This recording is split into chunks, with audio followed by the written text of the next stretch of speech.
What's up, members? Philip at Trade Genius. All right, we haven't done a private video in a while, so this is members only. I kind of wanted to go over some things as far as cryptos and binaries go, and the new room too. So make sure we're all on the same page and all that stuff. As far as the new room goes, guys, this room now that we're in is basically the new rooms off the Trade Genius website. So if you go into tradegenius.co, you can log into the new rooms. And you should see, if your login is working correctly, these rooms here. Okay, so you have the binary chat room, the ETF chat room. We also have two trades only rooms. We have the crypto binary trades only and the ETF trades only.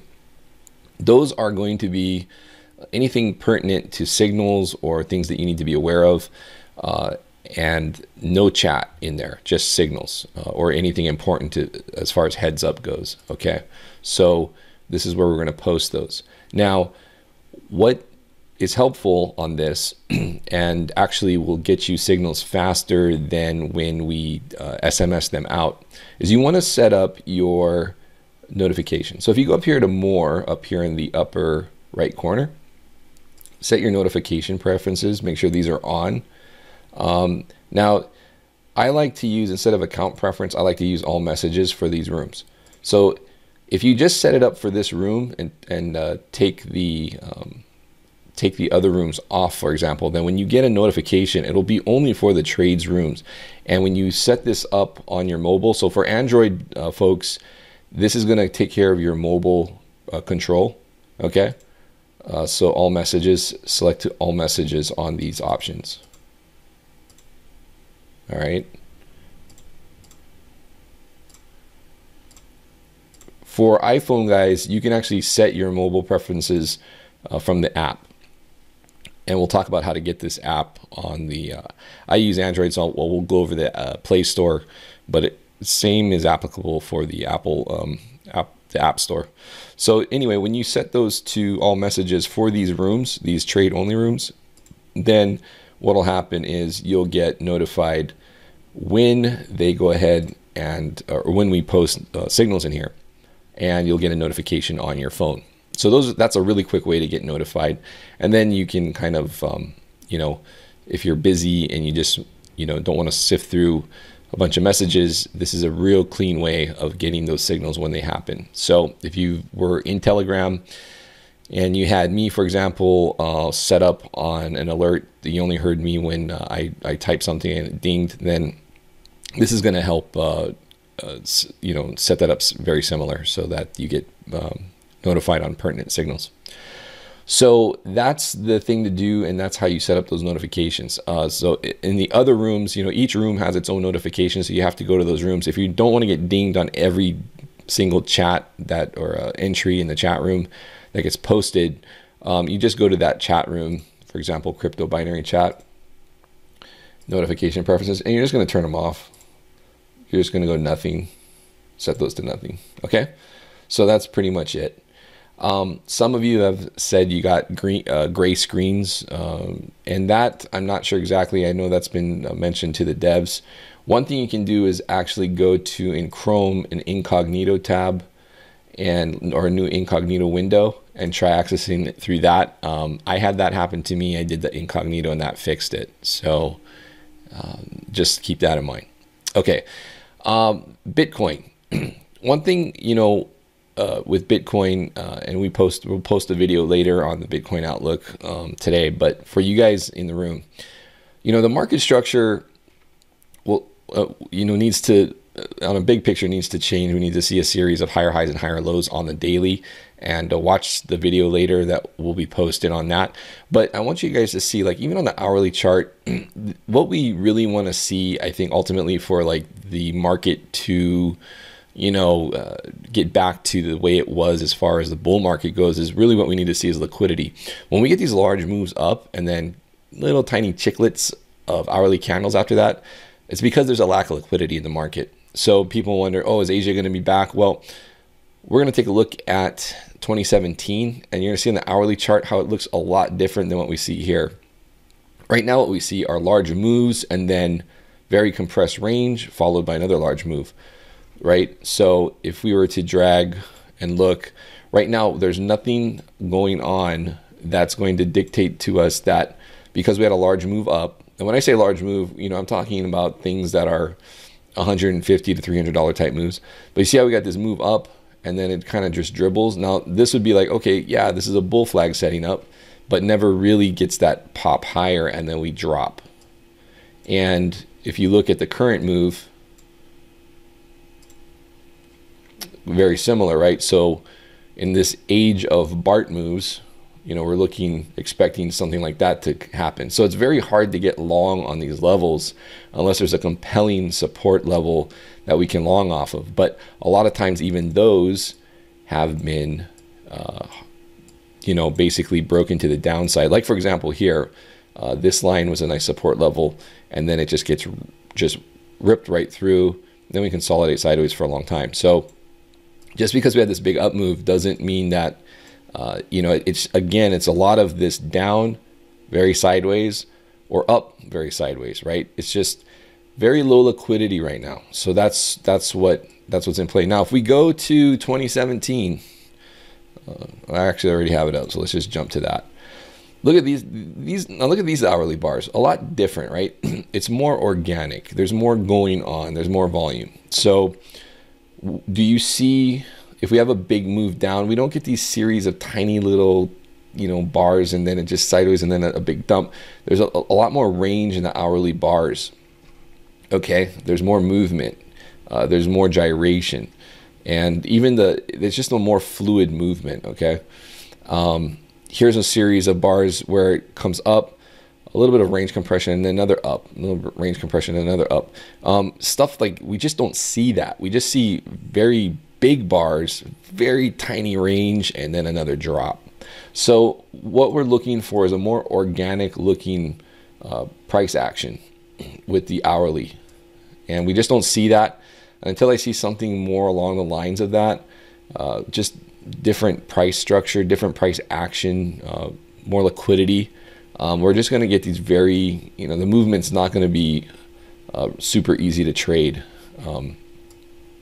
But where we start seeing more of this type of action, okay, ups and downs, nice gyrations, that's going to be a big tell. So I want you guys to just I just want to do a comparative there on, you know, how different things look right now compared to the way things were back in 2017. So 2017, I mean, we just don't have hourly bars that look like this right now. It's more like a ton of these for a very long period, right? So if we go back,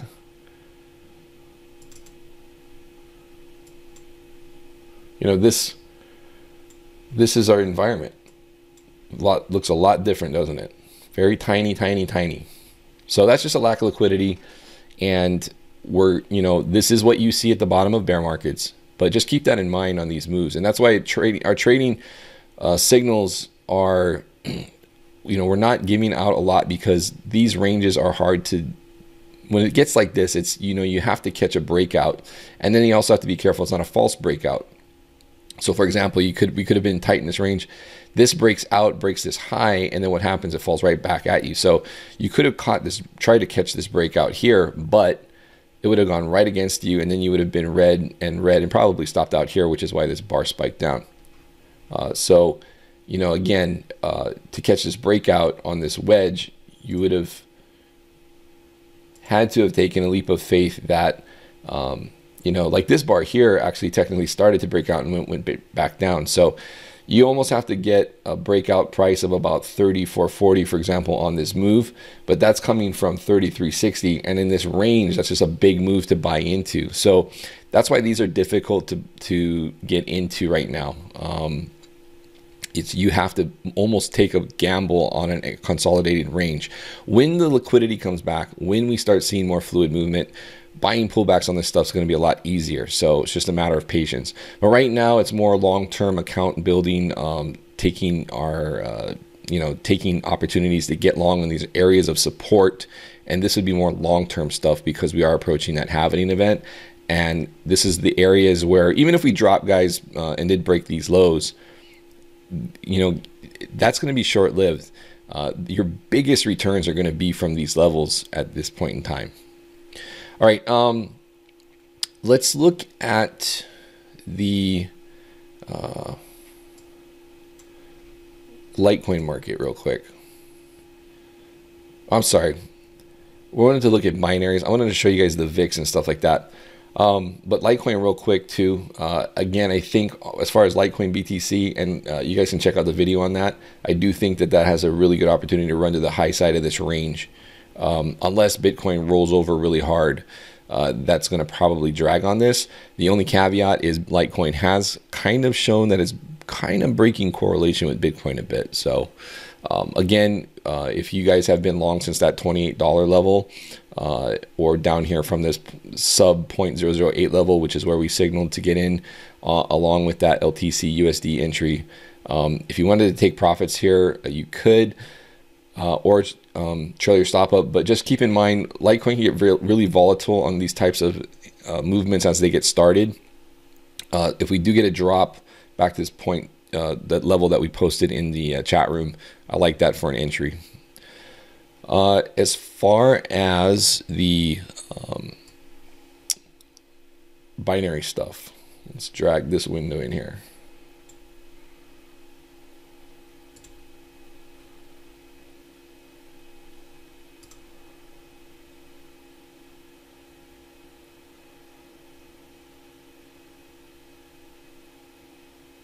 Wait for this to load.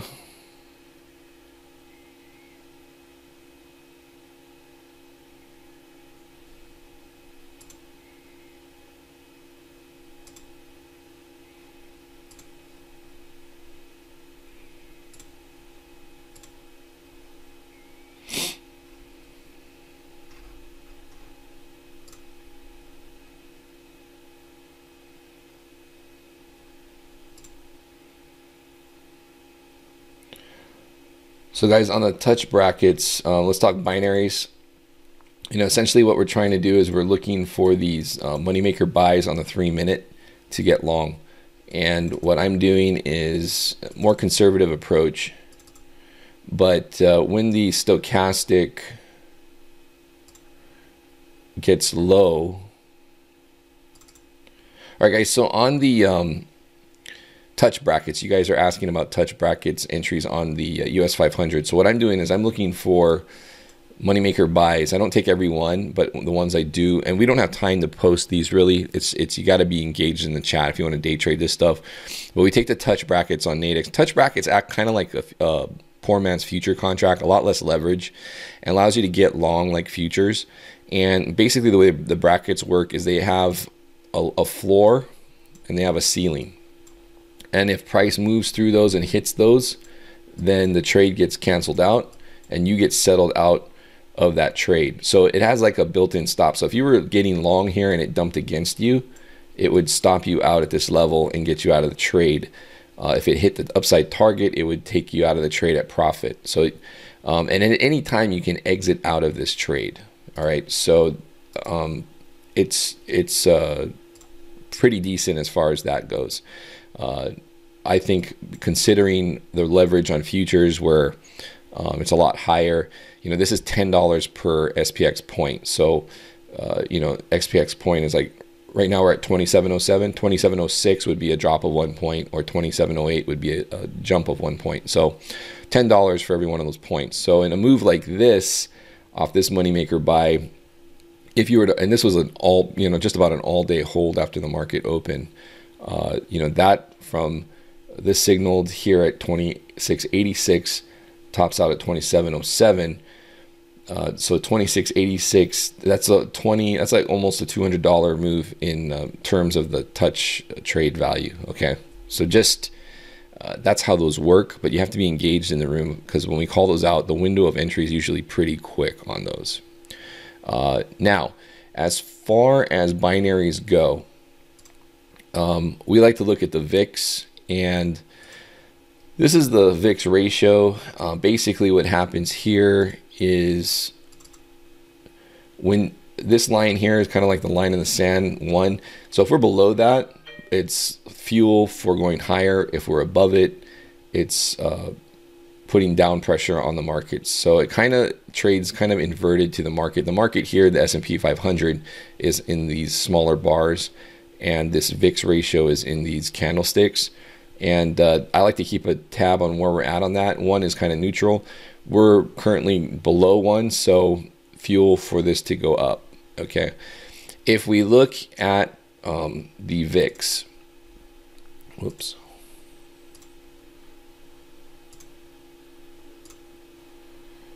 So let's just go to this window here, make this bigger, and we're going to type in VIX, and that's an index. Okay, so that's the volatility index. And for us and let's look at a daily chart on this, guys. And when it comes to binary options, we typically look for things to be above the 13 level as far as the environment that we like for premiums. Now, seasonally, premiums are a little more stingy in the winter months. Okay, January, February is usually a pretty difficult month. So we haven't had as many official trades, and that's for good reason. We don't want to be over trading this stuff when we don't have decent premium. Now, we should be seeing a lot better premium, but we also have to take into account seasonality. And so we're just not in a time of the year where this is a decent decent time period for good premiums. Usually as we progress past March, those months produce better premiums. So just keep that in mind. But the higher this goes, typically the better and more entries. Now, if you recall, we had more entries in December. Look how high VIX was. Now we've dropped quite a bit from then, and the level of calls officially have also dropped off. So that's why we've been doing a little more room trades. The room trades, you should be sizing a lot less than official calls. And we've been I've been trying to look at more things intraday, and kind of more things that have been outside of like the typical. A lot of times we were getting the 7 p.m. entries, and that just hasn't really materialized because the 7 p.m. premiums have been drying up, I would say, about an hour earlier than they used to. So when we finally do get good probabilities, a lot of times what happens is we don't have premiums to capture. So that's why those calls have not been as regular. But just wanted you guys to understand that when the VIX is higher, we get more calls. VIX is lower, less. Historically, above 13 is decent, but seasonally, we're in a kind of a slow time, so that doesn't really help us out. As long as we stay above this, and I think we will, I think the markets probably are going to roll over after, I think we see a top out this coming week, and then we roll over. That'll help the VIX, and that'll help us getting out of February into March, I believe, and increase our official calls. But nonetheless, we'll post the room trades and as they come. So just wanted you guys to be aware of that. The Forex as a whole seems to be doing okay as far as volatility. The pound acts like a third world currency, and just really, we can take a look at that. Pound has just been really erratic, I would say, as far as we can go down to a 60-minute. And I don't like the way that it behaves on the hourly. I'm just not liking it. The moves are sudden, and then it's just they can come out of nowhere. The Brexit stuff is really an issue.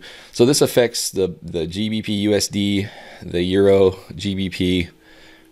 It's just really not acting like real stable right now. It's just very erratic, and I don't like it. So we're very careful on trading that and the euro pound cross, and we used to hit those a lot all the time. But until this Brexit thing is ratified, done, and settled, and a final decision on it, this is just going to continue to be at risk for news events, and no good. So we'll focus on other pairs. The only time I'd probably take this is if we had a really, really stretched move, something like this. We're running into a ton of support, and it have to be really clear support. So even on clear support, and this is why the pound is just a little hard to. That to me is pretty decent support, and you can see where it pierced right through that, and then overshot it and bounced back up. So it did respect it, but the way we play binary options on the hourly, that would have been very hard to get through. So just bear that in mind when we're dealing with this stuff, and why we take some pairs more than others, or shy away. I mean, we haven't called out a pound dollar binary trade in a long time, and that's just why. Just an example. All right. So anyway, guys, that's pretty much it. Just wanted to give you guys kind of an update on the new rooms, kind of state of affairs with binary options and Bitcoin and things of that nature. So got any questions, post them in the room. Otherwise, guys, we look forward to a very productive week coming up of trading. All right, guys, take care. Thanks for watching.